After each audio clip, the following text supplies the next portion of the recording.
आज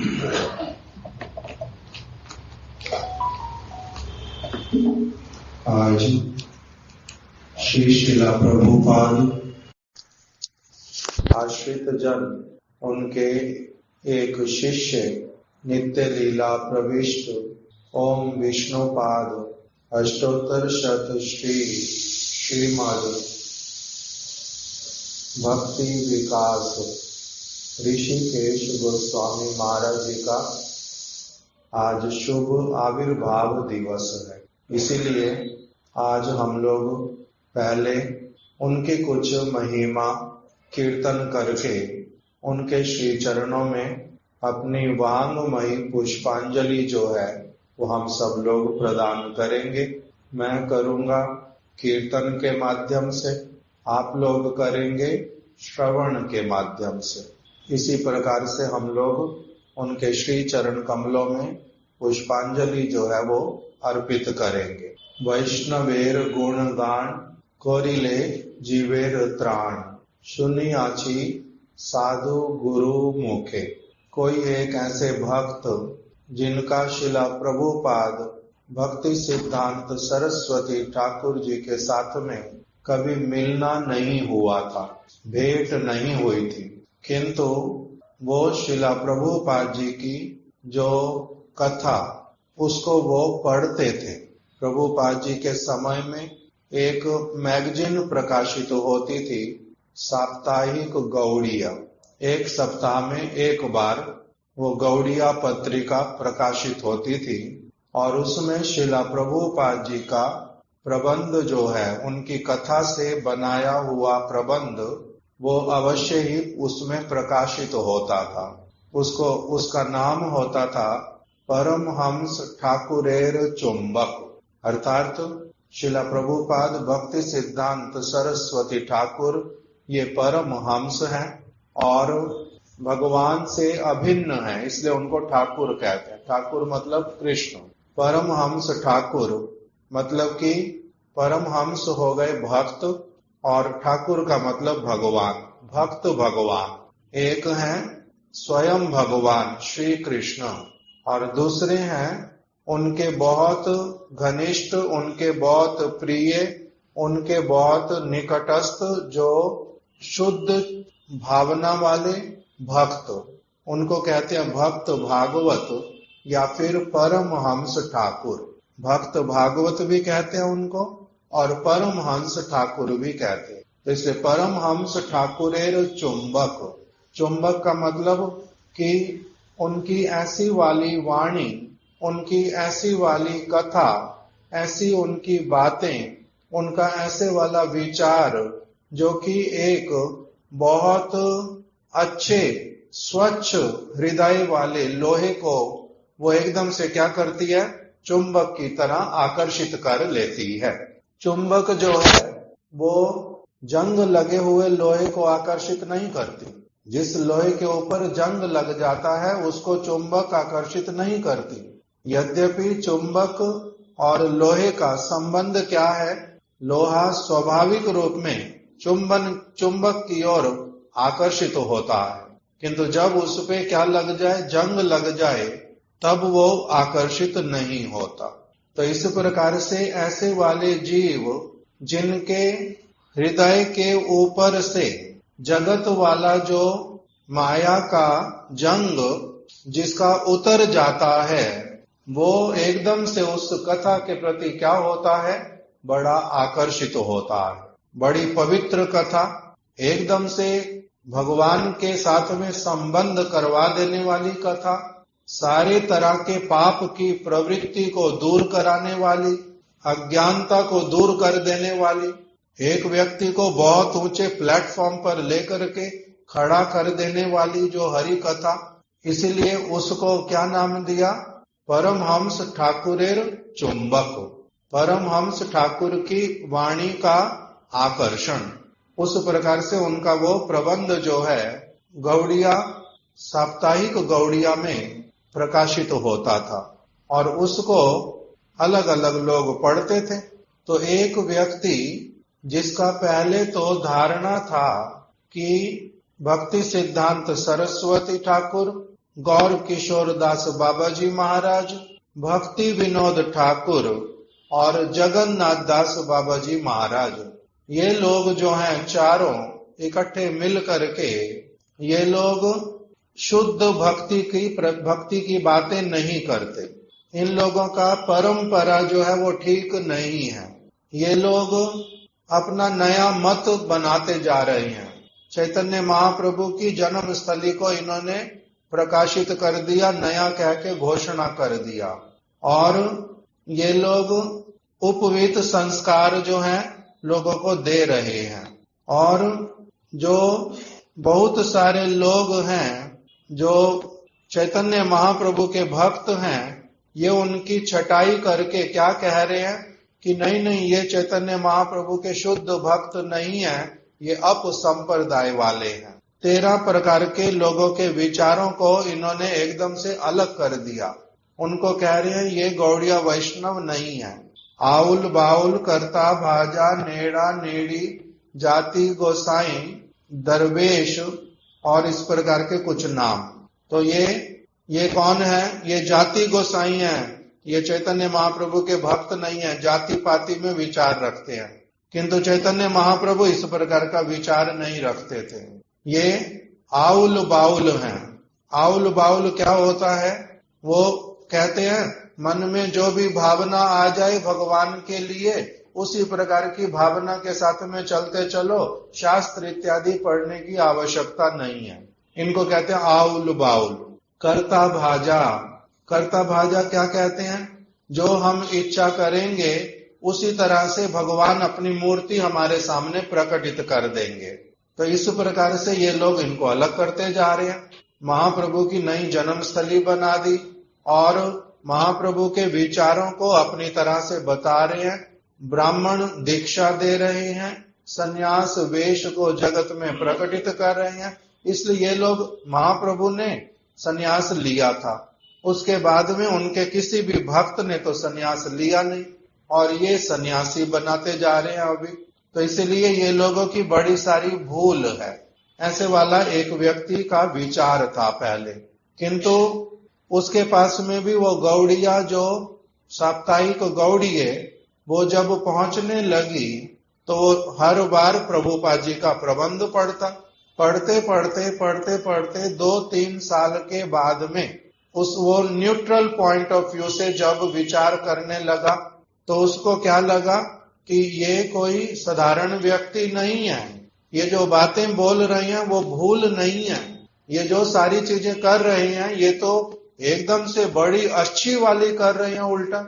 जब उसका विचार परिवर्तित हुआ तब उसने क्षमा प्रार्थना करने के लिए, मिला तो अभी तक कभी भी नहीं है, किंतु क्षमा प्रार्थना करने के लिए प्रभुपाद जी की महिमा को गान की। एक बहुत लंबा गीत लिख करके भेजा प्रभुपाद जी की महिमा का, जो उन्होंने समझा था प्रबंधों को पढ़ करके।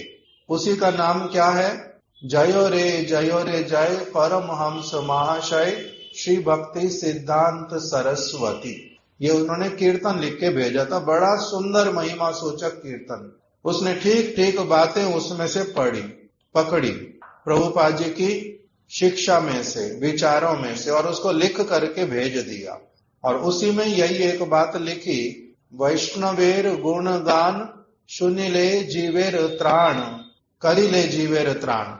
वैष्णवों का गुणगान गाना चाहिए। वैष्णव को पहचानने के लिए अलग प्रकार की योग्यता चाहिए। वैष्णव अप्राकृत तत्व हैं।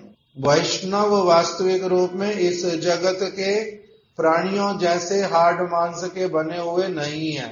इसलिए वैष्णवों का अगर पता चले कि ये वैष्णव हैं, तब उनके लिए क्या करना चाहिए? वैष्णवेर गुणगान, उनका तो महिमा का गान करना चाहिए। और उससे होता है क्या? करिले जीवेर त्राण। उससे जीवों को माया के चंगुल से रक्षा की प्राप्ति होती है। माया जो सब समय आक्रमण करने के लिए प्रस्तुत है इस जगत के व्यक्तियों के ऊपर, अगर कोई व्यक्ति वैष्णवों की महिमा को देख पाता है, उसका गान करता है, तो ये माया जो है एकदम से पीछे हट जाती है। करिले जीवेर त्राण, ये एक रक्षा कवच बन जाता है। जैसे वायरस इत्यादि के लिए वैक्सीनेशन करते हैं और सर्दी अथवा गर्मी से बचने के लिए अलग अलग चीजें उपयोग करते हैं, उसी प्रकार से माया के चंगुल से अपने आप को छुड़ाने के लिए, उससे दूर रखने के लिए जो वैक्सीनेशन है वो क्या है? वैष्णवेर गुणगान, वैष्णवों के महिमा का सदैव कीर्तन, गान, स्मरण ये सब करना चाहिए। इस बात को उसी में उन्होंने लिख करके दिया। तो उसी के कारण ही इस प्रकार के विचार, ये उनका अपना विचार नहीं है, ये शास्त्र का विचार, किंतु उन्होंने केवल इसको शब्दों में गान के रूप में पिरो दिया। तो इसीलिए प्राचीन काल से ही सभी भक्तगण क्या करते हैं? वैष्णवों की महिमा का गान करते हुए आते हैं। सूत गोस्वामी जी ने महिमा गान किया शुकदेव गोस्वामी का, शुकदेव गोस्वामी ने महिमा गान की वेद व्यास जी की, वेद व्यास जी ने महिमा गान किया नारद ऋषि का, रूप गोस्वामी जी ने महिमा गान की सनातन गोस्वामी जी की, श्री चैतन्य महाप्रभु की, शिला स्वरूप दामोदर गोस्वामी की। इसी प्रकार से ये वैदिक प्राचीन रीति और ये प्रमाणिक रीति, ये वैज्ञानिक रीति, अर्थात जब तक कोई व्यक्ति वैष्णवों का गुणगान नहीं करता, किसी वैष्णव महिमा युक्त वैष्णव का जब तक उसको संग नहीं मिलता, महिमा युक्त वैष्णव की जब तक उसको चरण धूलि प्राप्त नहीं होती, जब तक वो पवित्र नहीं होता, तब तक भगवान के पास में नहीं पहुंच सकता, भगवान के चरणों में उसकी मति नहीं लग सकती। इसलिए भागवत में स्थान स्थान पर इस बात को बोल दिया, मतिर न कृष्णे परता स्वतो वा मिथो अभिपद्येत गृही व्रता नाम हितो आदांत गोवीर मिश्रम तमिश्रम पुनः पुनश्चरवित चरवणा नाम। कहां से शुरू किया था? मतिर न कृष्णे परतो स्वतो वा, किसी की भी मति अपने आप से भगवान के चरणों में बद्ध जीव की नहीं लग सकती, अपने आप से हजार चेष्टा करने से भी नहीं लग सकती, एक मुहूर्त भी नहीं लगती। मंत्र करने बैठो उसी समय और स्थानों पर ही मति जाती है। मंत्र करने के लिए बैठा, सोच के बैठा 5 मिनट कम से कम करूंगा, तब भी नहीं लगती। हरि नाम की माला 2 घंटे 4 घंटे हाथ में रह जाती, शब्द बहुत बार मुख से निकल जाते, किंतु मति जिनके नाम बोल रहा हूं उनमें 1 मिनट भी जाती नहीं। मतिर न कृष्णे परता स्वतो वा, बद्ध जीव का मति अपने आप से उनके चरणों में नहीं लग सकता। अपने जैसे बद्ध जीव उनके साथ में रहने से, उनके द्वारा चेष्टा करने पर भी, उनको कहने पर चलो हम इकट्ठे बैठते हैं, अभी थोड़ी सी भगवान की चर्चा करते हैं, वो करने पर भी वो केवल शब्द ही रह जाते हैं, वो भी भगवान के साथ में हृदय का, मन का संबंध नहीं हो पाता। इसलिए मतिर न कृष्णे परता स्वतो वा, अपने आप से भी नहीं लगता और अपने जैसी चित्त वृत्ति वाले व्यक्तियों के साथ में बाहरी रूप से वैसे वाला कुछ कार्य करने से भी भगवान में मति नहीं लगती। मतिर न कृष्णे परता स्वतो वा, नहीं लगती। फिर लगती कैसे है? नैषाम मतिस्तावत उरु क्रमांग्रिम, ये कौन सा श्लोक है? इसमें बताया नैषाम मतिस्तावत उरु क्रमांग्री। उरु क्रमांग्री मतलब उरु क्रम जो भगवान, जो मैं जहां पर हूं मैं बहुत निम्न हूं, वो जहां पर है वो बहुत उच्च है, मेरी मति उसका स्पर्श भी कैसे करेगी? नैषाम मतिस्तावत उरु क्रमांग्री, उन भगवान के श्री चरण कमलों को वो स्पर्श तक भी नहीं कर पाती। उनके चरण कमलों को, अर्थात उनके चरण कमले के जो तलवे हैं उस तक भी स्पर्श करने तक का भी एक व्यक्ति का मति का योग्यता नहीं होता। उनके चरण को ऊपर से देखने का, उनके पूरे अंग प्रत्यंग को देखने का उनके व्यक्तित्व को समझने का तो कहना ही क्या। दूर दूर से उनके चरण कमलों को उछल उछल के छलांग लगा लगा करके भी एक व्यक्ति स्पर्श तक भी नहीं कर सकता। नैष्याम मतिस्तावत उरु क्रमांग्रिम। आगे बताया बिना महत पाद रजोभिषेकम। जब तक एक व्यक्ति का महत पाद अर्थात तो वास्तविक रूप में जो भगवान के समान उदार चरित्र, उनका परम भक्त, कोई परम हंस महापुरुष, जब तक उनके चरणों की रज में एक व्यक्ति का स्नान नहीं होता, उसमें जब तक उनकी विचारधारा में, उनकी कृपा से, उनकी सेवा में जब तक एक व्यक्ति निमग्न नहीं होता, तब तक उसकी मति भगवान के चरण कमलों का स्पर्श भी नहीं कर पाती। दूर दूर तक स्पर्श किसको किया जा सकता, जिस चीज को देखेंगे, देखा ही नहीं स्पर्श कैसे होगा। इसी प्रकार की बात भागवत में स्थान स्थान पर बता दी।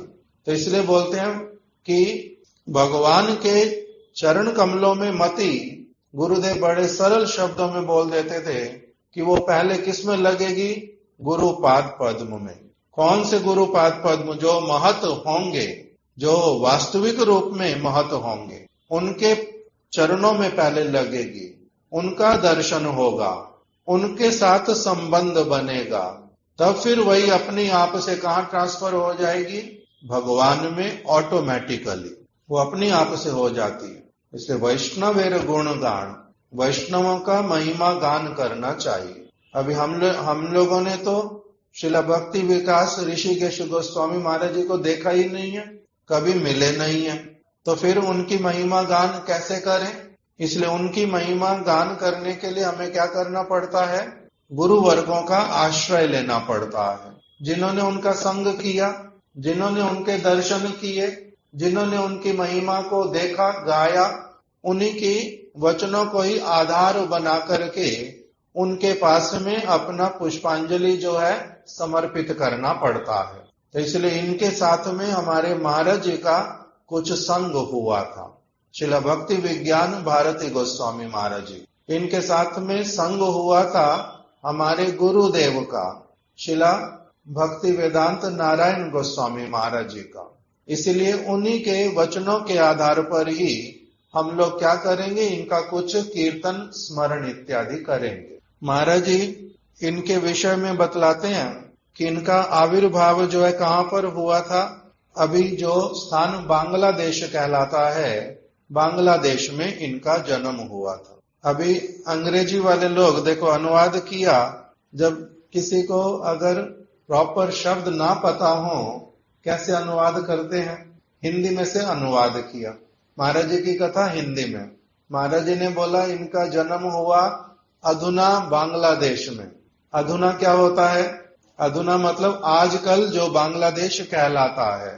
और जिन्होंने अनुवाद किया उन्होंने लिख दिया अधुना मतलब एक जगह का नाम है, बांग्लादेश में अधुना नाम के स्थान पर इनका जन्म हुआ था। ये अनुवाद करने वाले का छोटा छोटा ये चीज रह जाता, जिसको बहुत एक्वेंटेड ना हो भाषा के साथ में अगर कोई, तो इसलिए लिखा इनका जन्म कहां पर हुआ था, बांग्लादेश में। उसके बाद में शिला महाराज जी जैसे सब समय बताते थे कि शिला प्रभुपाद जी के पास में जो सारे भक्त लोग आए उनमें से अधिकांश वो महाप्रभु के प्रेरित जन, सभी नहीं किंतु अधिकांश।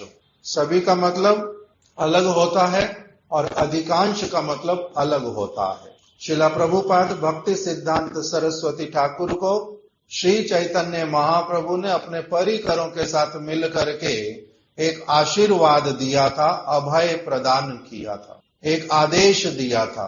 क्या आदेश दिया था कि आप मायापुर में बैठे बैठे केवल अपना भजन करना नहीं, आप इसके द्वारा आपका तो लाभ होगा, किंतु हम आपके द्वारा जो कार्य करना चाहते वो वाला नहीं होगा। जो जिस उद्देश्य से श्री चैतन्य महाप्रभु इस जगत में आए थे, वो जो प्रचार कार्य जो रूप गोस्वामी, सनातन गोस्वामी, जो नित्यानंद प्रभु, जो हरिदास ठाकुर, इनके माध्यम से जो करवाना प्रारंभ किया था, वही सेवा कार्य तुम्हें अभी अग्रसर उसमें होना है। इसलिए केवल मात्र 100 करोड़ नाम जप यज्ञ पूरा करूंगा, मायापुर में रहूंगा, किसी जगत के व्यक्ति के साथ संबंध नहीं रखूंगा, इस प्रकार का विचार नहीं रख करके आप जो है हम लोगों का जो सेवा कार्य उसको अग्रसर करोगे। तब प्रभुपाद जी ने क्या उत्तर दिया कि मैं कैसे करूंगा, मेरे पास ना धन बल है ना जन बल है। और उन्होंने क्या कहा साथ ही साथ में, उसके लिए आपको चिंता की आवश्यकता नहीं, वो हम लोग भेजेंगे, उसके लिए चिंता नहीं। तो ये उनको क्या दे दिया, एक आदेश दे दिया, साथ में आश्वासन वाणी।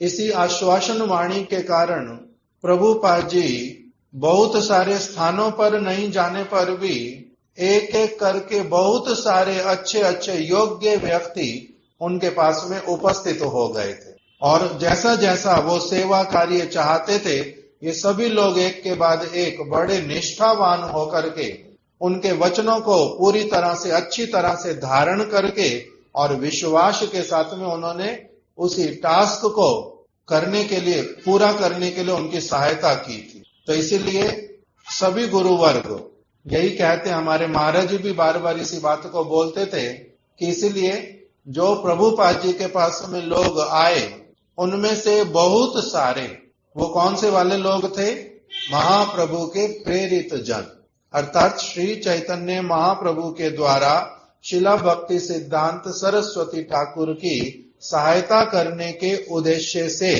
भेजे गए उनके अपने निज जन, उनके अपने ही धाम से।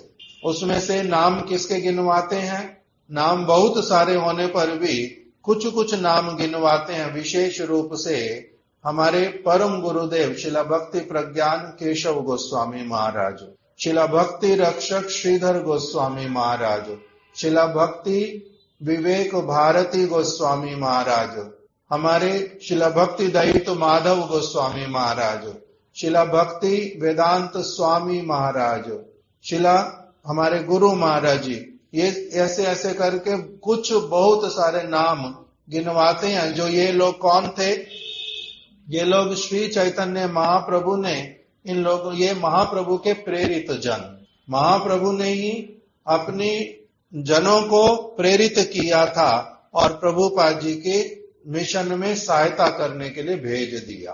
तो इसीलिए हमारे महाराज जी यही बोलते थे कि प्रभुपाद जी के बहुत सारे शिष्य लोग जो हैं वो कौन से वाले थे, जो महाप्रभु के प्रेरित जन, वो प्रभुपाद जी के अंतर हृदय को जानते थे।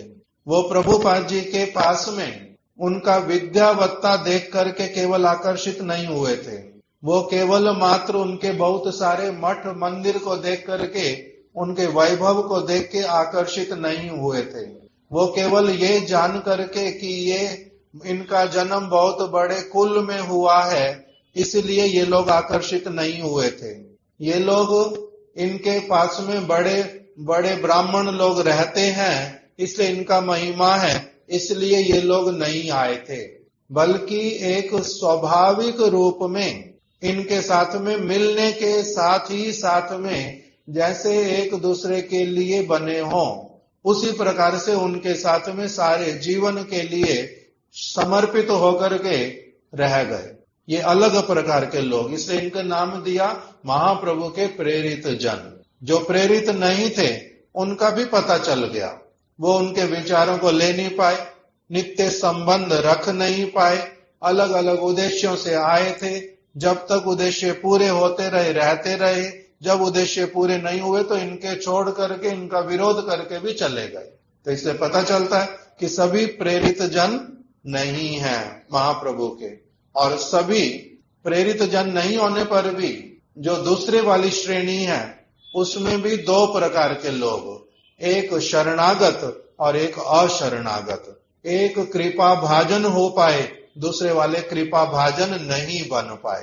अर्थात एक सिंसियरली साधक के रूप में उनको गुरुपाद पद्म के रूप में धारण करके अपना साधन करते करते अग्रसर होते गए, और दूसरी तरह के वो वाला भी नहीं कर पाए, इस प्रकार के।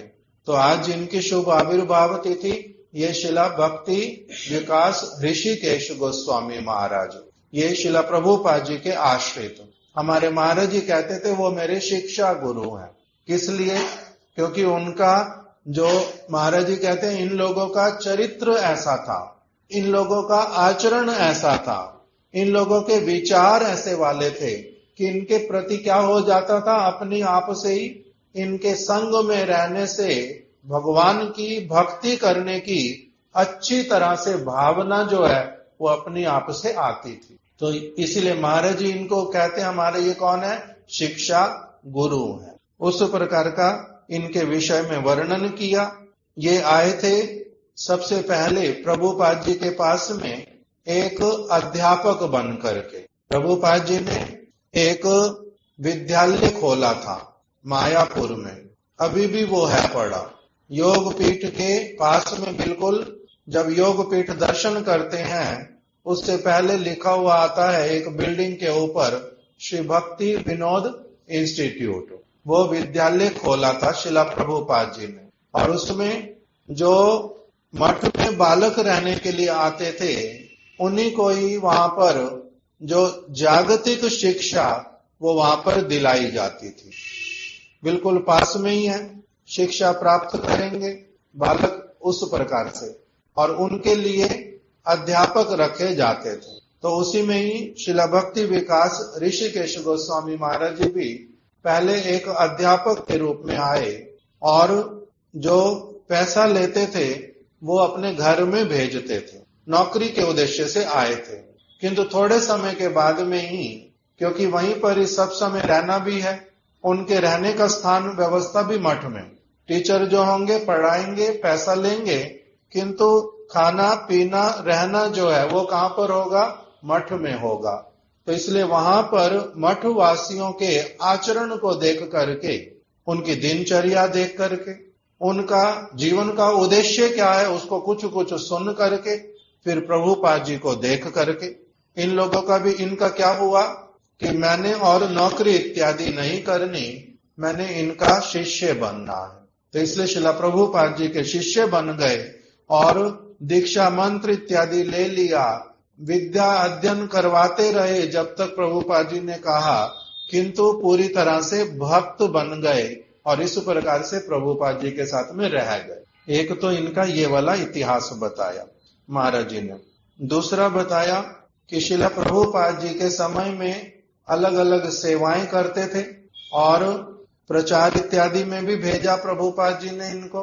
अधिक उनके विषय में नहीं बोला महाराज जी ने, मैंने कल ढूंढने का भी प्रयास किया, कहीं कुछ अधिक मिला नहीं। दूसरा यहाँ पर फिर महाराज जी ने बताया शिला प्रभुपाद जी के जाने के बाद जब गौड़िया मठ में एक अलग प्रकार की असुविधा आकर के खड़ी हुई, उसके विषय में पढ़ा मैंने कल कि शिला प्रभुपाद जी जिस जिसको प्रचार कार्य में भेजते थे उनके नाम के साथ लगता था आचार्य।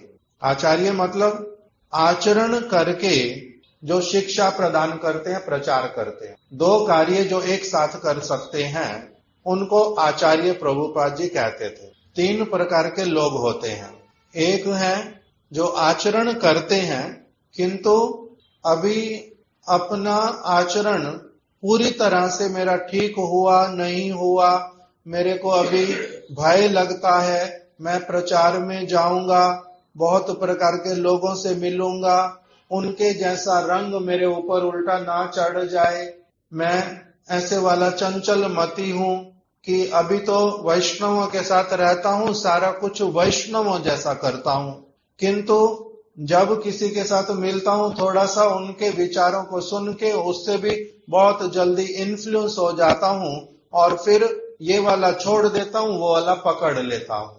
तो जिसको इस प्रकार का भय लगता है वो प्रचार में जाता नहीं किंतु आचरण अपना अच्छे से करता है। और कोई कोई आचरण बड़े अच्छे से करते हैं किंतु दूसरे लोगों के साथ मिलने का कभी स्वभाव बना नहीं, उस प्रकार का घर में रहते हुए बड़े होते हुए एक्सपोजर नहीं हुआ कि किसी के साथ में बैठ सकते, किसी को कुछ समझा सकते, किसी को कुछ बतला सकते, वैसे वाला नहीं होने पर वो भी फिर क्या निर्णय करते हैं अपने मन में कि हमें अपना अच्छे से एक ही स्थान पर रहना, भजन करना, सेवा जितनी होएगी मैं करता रहूंगा, किंतु उसमें मैं एक्सपर्ट नहीं हूं, लोगों को मैं नहीं इतना बिठा करके कुछ समझा सकता। तो ये लोग क्या करते हैं, केवल आचरण करते हैं। दूसरी तरह के लोग हैं जो क्या करते हैं, आचरण भी करते हैं और साथ ही साथ में फिर प्रचार भी करते हैं, किंतु अपनी चीजों को सब समय पूरी तरह से मेंटेन्ड रखते हैं। अपना हरि नाम, अपना जो आनिक इत्यादि करना, अपना जो ग्रंथ पाठ करना, अपना जो फोकस गुरु वर्गों की सेवा, ये सारी चीजों को पूरी तरह से करते हुए उसके साथ ही साथ में जो और स्थानों पर जाकर के वहां के व्यक्तियों को भी भगवान की वार्ता, गुरुपाद पद्म के विचार, सद आचरण करने के लिए प्रेरित करते हैं। ये आचरण करते हैं और साथ साथ में प्रचार भी करते हैं। और तीसरी तरह के लोग हैं जो आचरण ठीक से कर नहीं पाते, किंतु तब भी बाहरी उद्देश्यों को देख करके कि जो प्रचार में जाता उसको बड़ी प्रतिष्ठा प्राप्त होती है, जो प्रचार में जाता उसको बड़ा सारा पैसा मिलता है, जो प्रचार में जाता अपना आराम से इधर घूमता है उधर घूमता है, कभी कहीं चले जाओ कभी कहीं, कोई सेवा लेकर के रहना नहीं पड़ता, अपनी इच्छा से अपना बस थोड़ी सी तैयारी करो और कुछ भाषण दे दो और उसके बाद में अपना बड़े आराम से चलता है। जो प्रचार तो कर देता है रट करके, देख करके, थोड़ा सीख करके, किंतु अपने जीवन में उस चीज का आस्वादन नहीं करता। क्यों नहीं करता? क्योंकि अभी लत किस चीज की लगी हुई है, जगत से ही पहले से पैसे की, आराम की और यश प्राप्त करने की, बड़ा होने की। अंदर ही अंदर कौन जानता है मैं क्या करता हूं क्या नहीं करता, इसलिए आंखों में धूल झोंकता है लोगों की। और कई बार लोगों को पागल बनाने के लिए नहीं, किंतु खुद ही मूर्ख होता है, इसलिए खुद अपना गधे के जैसा कंधे पर जो है वो गुड़ तो ढोता है किंतु गुड़ खाता नहीं कभी भी। बहुत बार लोगों को पागल बनाने वाले भी नहीं होते, जो केवल प्रचार करते हैं आचरण नहीं करते, कई बार तो शैतान होते हैं, दूसरों को धूल झोंक करके अपने आप को साधु दिखा करके बहुत कुछ करते हैं। बहुत बार ऐसे वाले नहीं भी होते, बिल्कुल पागलपन एकदम से, तो उसी में क्या करते हैं अपना नुकसान करते रहते। तो ये क्या करते हैं, केवल प्रचार। तो तीन प्रकार के लोग, एक क्या करते हैं केवल आचरण करते हैं, कई कारणों से प्रचार नहीं कर पाते, और कोई क्या करते हैं आचरण भी करते हैं और प्रचार भी करते हैं। और तीसरी तरह के जो हैं वो कौन है, केवल प्रचार करते हैं, आचरण नहीं करते, आचरण बहुत कम, और जो भी करते हैं वो भी दिखावट के लिए। तो इन तीनों में से सबसे निम्न किसको कहा, जो केवल प्रचार करता है आचरण नहीं करता। मध्यम कौन सा है, जो आचरण करता है किंतु प्रचार नहीं करता। और इनमें तीनों में से उत्तम कौन है, जो आचरण भी करता है और प्रचार भी करता है। इस प्रकार का भक्ति विनोद ठाकुर जी ने विचार दिया। तो शिला भक्ति विकास ऋषिकेश गोस्वामी महाराज जी ये इन तीनों में से कौन सी श्रेणी वाले, जो आचरण भी करते हैं और प्रचार भी करते हैं। किंतु इनके जीवन में प्रभुपाद जी के जाने के बाद में, बताना जो प्रारंभ किया था कि कल पढ़ना शुरू किया किसी एक विषय को, उसमें बताया कि प्रभुपाद जी जो हैं, जब किसी में देखते थे कि अच्छी तरह से आचरण करने में ये प्रतिष्ठित और प्रचार भी अच्छे से कर सकते हैं, तब ऐसे वाले व्यक्तियों को स्वयं निर्देश देते थे कि आप क्या करेंगे, अब आप आचार्य का कार्य करते हुए बाहर प्रचार करेंगे। इसलिए उन जो पहले कीर्तन बताया मैंने सबसे पहले, जो एक वैष्णव ने वंदना की, उसी में उन्होंने लिखा, देशे देशे निष्किंचन प्रेरिला वैष्णव गण हरि गुण गाथा विस्तारिते। कि आप हे प्रभुपाद आप कैसे वाले हैं, देशे देशे निष्किंचन। देशे देशे मतलब बंगाली भाषा में देश देश का मतलब होता है स्थान स्थान पे। देशे देशे निष्किंचन, आपने स्थान स्थान पर किसी को कश्मीर में, किसी को पंजाब में, किसी को दक्षिण भारत में, किसी को उत्तर प्रदेश में, किसी को कहीं पर, किसी को कहीं पर, उड़ीसा में, आसाम में, बंगाल में, अलग अलग जगह पर आपने भेजा।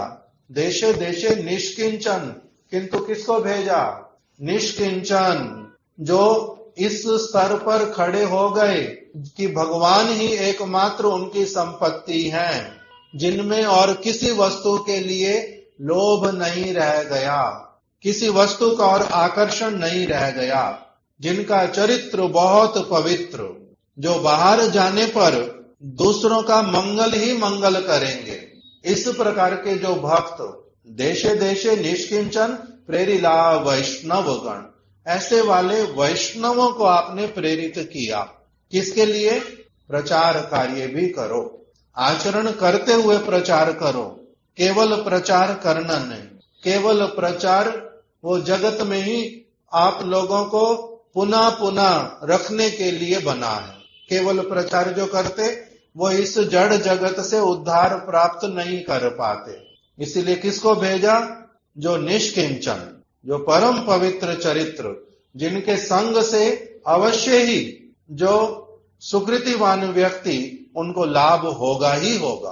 तो इसलिए आचार्य प्रभुपाद जी इन लोगों को आचार्य कहते थे। तो उसमें शिला भक्ति विकास ऋषिकेश गोस्वामी महाराज जी भी इनको आचार्य कहते थे। तो अभी प्रभुपाद जी के जाने के बाद में एक आचार्य, एक व्यक्ति को जो आचार्य बनाया, उसके लिए उनके एक दो लोग उन्होंने केवल अब उन्हीं के लिए लिखना प्रारंभ कर दिया पत्रिका में, गौड़िया पत्रिका इत्यादि और स्थानों पर, कि आचार्य जो है केवल कौन है? अनंत वासुदेव। और किसी का नाम के साथ में आचार्य लगाना छोड़ दिया। तो उन्होंने एक आचार्य वाला जो पद्धति लिया, उसी के द्वारा बहुत सारी परेशानियां आकर के खड़ी हुई। क्योंकि प्रभुपाद जी से पूछा था कि प्रभुपाद आप किसी एक को अपने स्थान पर आचार्य घोषित करेंगे? तो शिला प्रभुपाद जी ने बार बार ये बात बोली। जिसने भी पूछा, जब भी पूछा, लिखा हुआ आया, निशिकांत सन्याल ने उनसे पूछा, उनके शिष्य श्री निशिकांत सन्याल, उन्होंने जब पूछा तब प्रभुपाद जी ने केवल एक ही उत्तर दिया, और वही उत्तर सब समय देते थे, यही विषय तुम्हार माथा घमाईवार आवश्यकता नहीं। इस विषय में तुम्हारे को अपना दिमाग लगाने की आवश्यकता नहीं है, एक आचार्य की। किंतु उनके बाद में जब ऐसा वाला किया तो उसका फल क्या निकला कि वो और जो आचार्य, क्योंकि आचरण करके प्रचार करने वाला शिला प्रभुपाद जी का कोई एक शिष्य नहीं था। महाप्रभु के प्रेरित जन बड़े सारे योग्य व्यक्ति थे। इसीलिए क्या हुआ?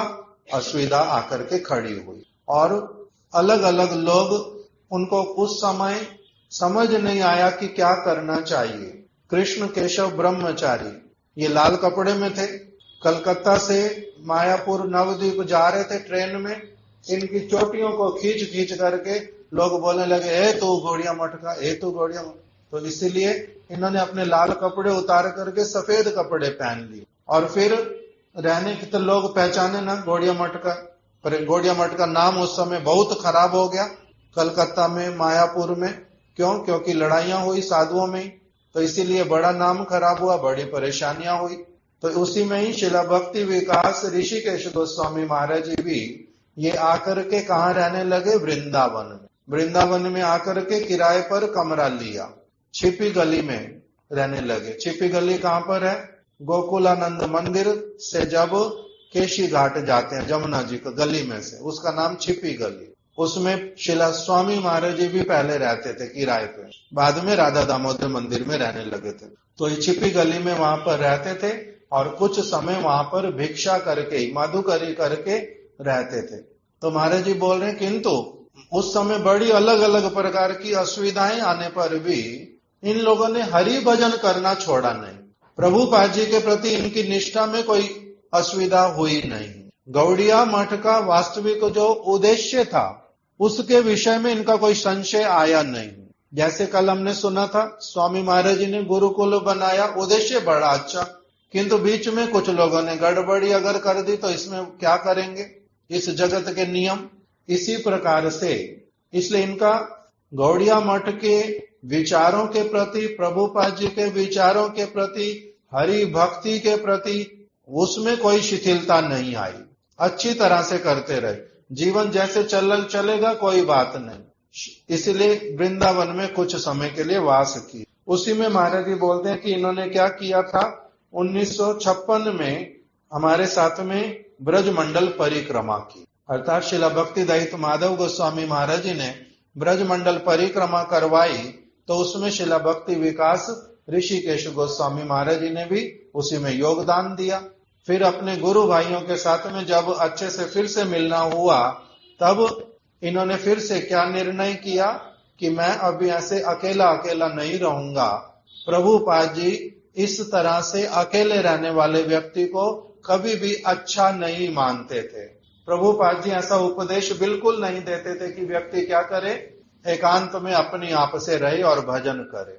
निर्जन भजन के लिए प्रभुपाद जी कभी भी जो है सहमति नहीं देते थे। तो इसलिए मेरे को निर्जन भजन नहीं करना। तब फिर इन्होंने अपने गुरु भाइयों के साथ में रहना प्रारंभ किया, उनके साथ में ही अपना अलग अलग स्थानों पर सेवा करते। इस प्रकार का भी उनके विषय में बतलाया।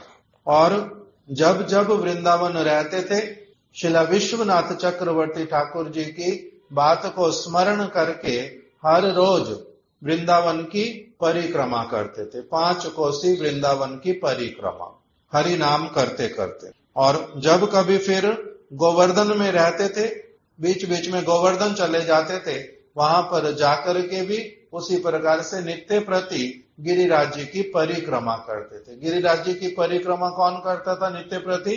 शिला सनातन गोस्वामी जी। तो इसलिए हमारे गुरुदेव बोलते हैं कि हम लोग कौन से कार्य करेंगे, केवल वही वाले कार्य सब समय करेंगे जो हमारे गुरु वर्ग करते आए हैं। हम लोग कोई भी नया कार्य नहीं करेंगे।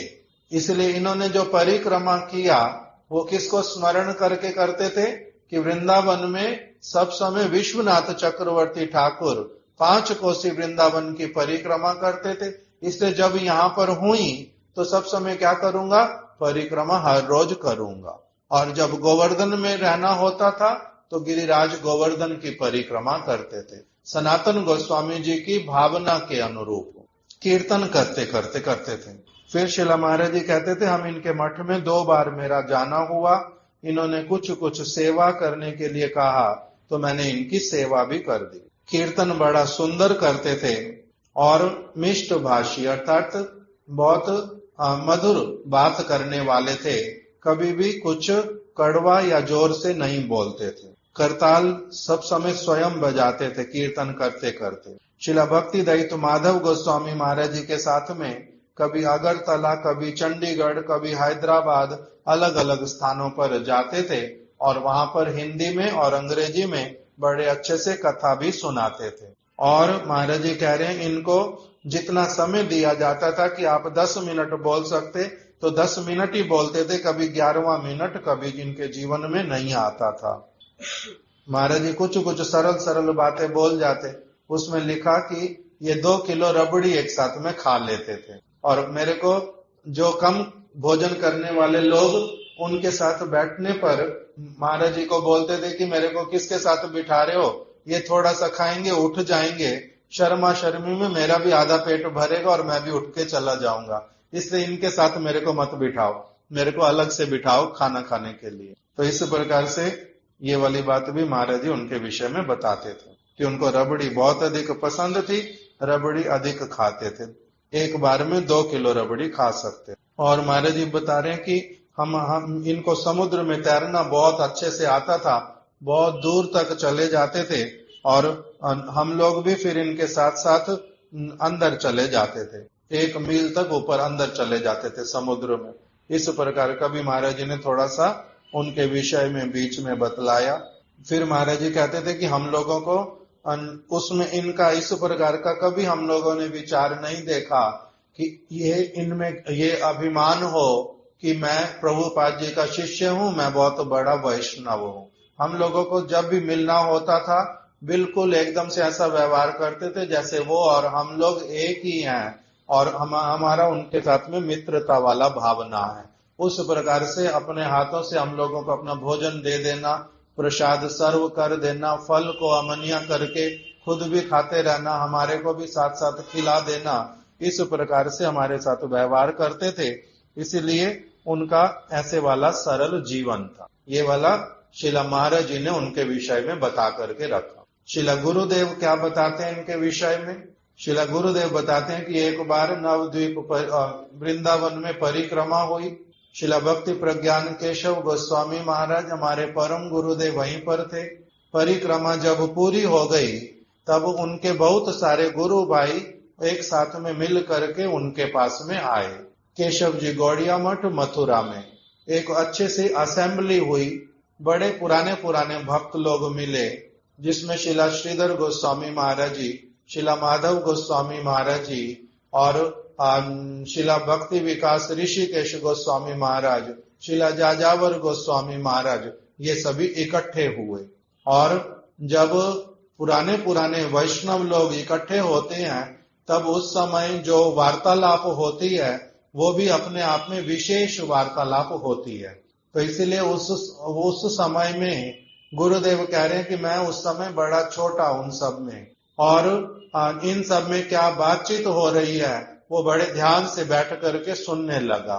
और साथ में मैं अपनी डायरी रखता था, पेन रखता था, जो जो बात होती थी मैं अपना लिख लेता था। तो उस दिन भी मैंने अपने हाथ में पेन डायरी लिया हुआ था। और ऋषिकेश महाराज जी ने एक प्रश्न रखा। वो उन सभी गुरु भाइयों में सबसे छोटे थे, आयु में भी छोटे थे, मठवास में भी छोटे थे। उन्होंने अपने बड़े गुरु भाइयों को सबको कहा कि बहुत दिनों से मेरे मन में एक प्रश्न है, मैं उसका उत्तर मेरे को मिलता नहीं है। मैंने अपनी आप से भी पढ़ पढ़ करके बहुत प्रयास किया, अच्छे से समझ लो, समझ नहीं पाया। कभी कभी जब कोई अलग अलग गुरु भाई मिलते हैं उनसे भी पूछा, किंतु तब भी ठीक से अभी तक मैं संतुष्ट नहीं हो पाया। मेरे को एक अच्छी तरह से एक चीज समझने की, सिद्धांत को समझने की इच्छा है, क्या प्रश्न करो। तब उन्होंने सबके सामने प्रश्न रखा कि श्री चैतन्य महाप्रभु ने श्री सनातन गोस्वामी जी को जब उपदेश दिया, शिक्षा प्रदान की, सनातन गोस्वामी ने प्रश्न किया था चैतन्य महाप्रभु से। प्रश्न किए थे 4, उसमें से एक प्रश्न का केवल यहाँ वर्णन आया। उन्होंने प्रश्न किया था के आमी, मैं कौन हूं। सनातन गोस्वामी ने चैतन्य महाप्रभु से पूछा था के आमी, मैं कौन हूं। मैं कौन हूं मतलब मैं शरीर हूं, मैं मन हूं, या मैं आत्मा हूं, या मैं कुछ और हूं।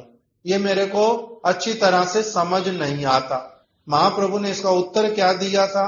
जीवेर स्वरूप है कृष्णेर नित्य दास।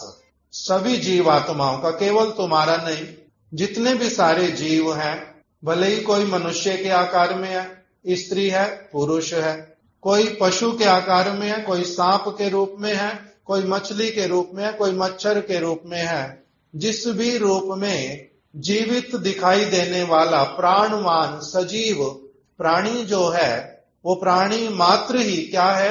जीवेर स्वरूप है कृष्णेर नित्य दास। वो कृष्ण का नित्य दास है, वो कृष्ण का नित्य दास है। और वो चेतन वस्तु है, वो निर्जीव शरीर, निर्जीव सूक्ष्म शरीर, मन इत्यादि नहीं है। ये महाप्रभु ने कहा था, जीवेर स्वरूप है कृष्णेर नित्य दास। जीव कृष्ण का नित्य दास है। ये वाली बात महाप्रभु ने बोली है। अब नित्य दास है तो अभी नित्य दास शब्द से भावना क्या आता है? अभी तो नित्य दास, मैं नित्य दास हूं, तो मैं फिर अभी क्यों नहीं उनकी दासता कर रहा? मैं तो उनकी दासता नहीं करना चाहता। मैं तो अपनी माता की, मैं अपने पिता की, मैं अपने भाई बंधु की, मैं अपनी दासता करूंगा, मैं अपनी सेवा करूंगा, मैं उनकी दासता नहीं करता। फिर जीव ऐसा क्यों कहता है? फिर जीव ऐसा क्यों कहता है? जितने भी सारे जीवित प्राणी हैं इस संसार में, वो तो भगवान की दासता नहीं कर रहे। अगर भगवान के ही दास हैं तो भगवान की दासता क्यों नहीं कर रहे? ये बात एक मेरे को समझा दो। दूसरी बात मेरे को बता दो कि अगर भगवान का नित्य दास है जीव, तो फिर उसको साधु संग करके क्या लाभ होगा? साधु संग अगर करेगा उससे उसका लाभ क्या होगा? साधन भजन करेगा उससे उसका लाभ क्या होगा? इस प्रकार के प्रश्न रखे। जीवात्मा जो है वो दिखने में कैसी है? जीवात्मा खाती क्या है? जीवात्मा कहाँ रहती है जब उसकी सिद्धि हो जाती है, जब माया के चंगुल से छूट जाती है? साधु के संग से उसका जो है वो स्वरूप गठित होता है, या फिर पहले से ही उसका अपना कोई स्वरूप है? अर्थात जब उसकी सिद्धि होएगी, जब भगवान के धाम में पहुंचेगा, उसके अंदर में जो भावना होगी वो किसके जैसी होएगी? नंद बाबा यशोदा माता जैसी कि कृष्ण मेरे पुत्र हैं? उसके मन में भावना होएगी कि कृष्ण मेरे सखा हैं, श्रीदाम सुबल की तरह? या फिर उनके हृदय में भावना होएगी गोपियों के जैसी कि कृष्ण हमारे प्रियतम हैं? कैसे वाली भावना आएगी? और ये भावना कहाँ से आएगी? पहले से उसमें है, या फिर जिस तरह के साधु का संग करेगा वैसे वाला वो बनेगा, वैसी वाली भावना उसकी डेवलप होएगी? ये सारे प्रश्न इन्होंने रखे थे। और भी स्पष्टता के साथ में कुछ उसमें और भी बातें हैं, हम लोग कल श्रवण करेंगे इसको कि इन्होंने क्या प्रश्न रखे। और फिर इसके उत्तर में शिला भक्ति रक्षक श्रीधर गोस्वामी महाराज और हमारे परम गुरुदेव शिला भक्ति प्रज्ञान केशव गोस्वामी महाराज जी ने क्या उत्तर प्रदान किए कि जीव का स्वरूप क्या होता है, और अभी वो क्यों भूल गया है कि वो भगवान का नित्य दास है, और फिर साधु संग से कैसे वो भगवान की ओर बढ़ता है, और साधु संग से उसको क्या लाभ होता है, उसका नित्य स्वरूप जो है पहले से है या साधु संग से नया बनता है। इस सारी बातों का उन्होंने जो उत्तर दिया वो हम लोग कल इसको अच्छे से श्रवण करेंगे। ये प्रश्न शिला भक्ति विकास ऋषिकेश गोस्वामी महाराज जी ने बड़ी अच्छी तरह से रखे थे अपने गुरु भ्राताओं के सामने। इसीलिए इसी से हमारे गुरुदेव बोलते थे कि देखो कितना अच्छा वाला प्रश्न रखा, कितना गूढ़ रूप में सारी बातों को ये विचार करते होंगे और कितना अच्छी तरह से भजन करते होंगे जो इनके मन में इतने अच्छे अच्छे प्रश्न आए। जिसके मन में जितने अच्छे प्रश्न आते हैं, इसका अर्थ क्या है? उतना सिंसियरली वो क्या करता है? भजन करने का प्रयास करता है। आलतू फालतू के प्रश्न नहीं, केवल समय व्यतीत करने के लिए प्रश्न नहीं, सारे पूछ रहे हैं इसलिए मैं भी कुछ ना कुछ पूछ लेता हूं, वैसे वाला प्रश्न इनका नहीं है। इनके प्रश्न बड़े गंभीर, बड़े अच्छे वाले, और जिसके द्वारा इनके गुरु भाइयों ने भी बड़े अच्छे अच्छे उत्तर प्रदान किए। वो सारा विषय हम लोग कल श्रवण करेंगे। शिला भक्ति विकास ऋषिकेश गोस्वामी महाराज की जय। उनकी शुभ आविर्भाव तिथि की जय। उनकी तिथि पालन करने वाले भक्त वृंद की जय। गौर प्रेमानंदे हरि हरि बोल, हरि हरि बोल।